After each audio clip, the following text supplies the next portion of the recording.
Hey there, para folks. In this video, I'm going to show you how to store items in your inventory in Paralives. Storing items in your inventory is useful if you want to rearrange parts of your home, free up space, or donate items to places like the museum. To store items in your inventory, what you'll want to do first is enter Build mode. You can do this by clicking the icon in the bottom left corner of your screen or by pressing Tab on your keyboard. Now select an item, like this one for example.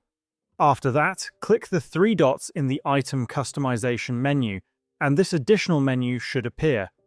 From here, select Add to Inventory. Now if you exit Build mode and click the open box icon on the left side of the screen, you should see the stored item inside your inventory. And that's how to store items in your inventory in Paralives. Please do drop a like and subscribe, it really helps the channel grow, and I'll see you in the next tutorial. Thank you so much for watching.